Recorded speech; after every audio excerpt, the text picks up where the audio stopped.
ابو بکر کی ابن دغنہ نے دہرائی. آپ سب کے علم میں یہ بات ہے, یہ وہی جملے ہیں, یہ وہی صفات ہیں جو جملے کے پہلی وحی کے بعد جب پیارے نبی پریشان ہو کر لوٹے تھے تو آپ کو تسلی دیتے ہوئے آپ کی وفادار بیوی خدیجہ رضی اللہ عنہا نے وہی جملے کہے تھے. کہا کہ کلا لن یخزیک اللہ ابدا, کہ میرے سرتاج ہرگز نہیں, اللہ آپ کو رسوا نہیں کرے گا, بے یار و مددگار نہیں چھوڑے گا. کیوں؟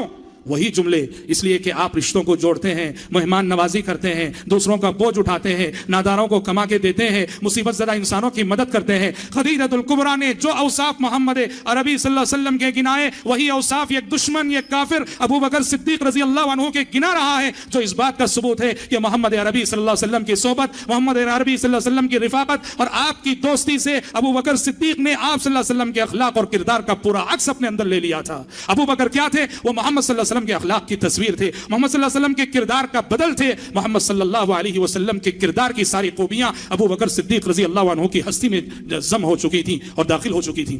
اور حضرات, مزاج کے اعتبار سے اگر دیکھیں, بڑے نرم دل تھے, بڑے رقیق القلب تھے. ابو بکر صدیق رضی اللہ عنہ بڑے نرم دل, بڑے رقیق القلب.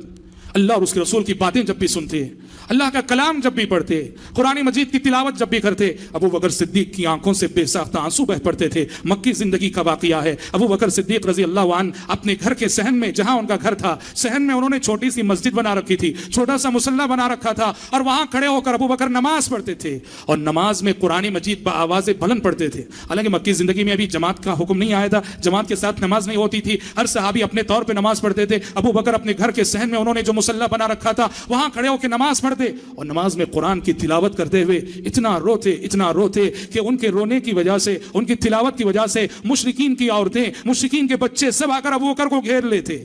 چاروں طرف سے مشرکین کی عورتیں اور بچوں نے گھیر رکھا ہے ابو بکر کو. ابو بکر کی نماز جاری ہے, ابو بکر کی تلاوت جاری ہے, ابو بکر کا رونا جاری ہے, ابو بکر کے آنسو جاری ہیں, یہاں تک کہ ابو بکر صدیق کے ان آنسوؤں کی وجہ سے مشرکین کی عورتوں کے دلوں میں ایمان اترنے لگا, مشرکین کے بچے متاثر ہونے لگے. ابو بکر کے آنسو دعوت و تبلیغ کا پیغام بن گئے. مشرکین نے ابو بکر سے مجبور ہو کے ڈیمانڈ کیا کہ ابو بکر, تمہارا یہ رونا, تمہارا یہ قرآن کا پڑھنا ہماری بیوی بچوں کے عقیدے کے لیے آزمائش اور چیلنج بن رہا ہے. تم نماز پڑھ سکتے ہو, گھر کے اندر پڑھو, تم قرآن پڑھ سکتے ہو, گھر کے اندر پڑھو, ہم تمہیں باہر پڑھنے کی اجازت نہیں دیں گے.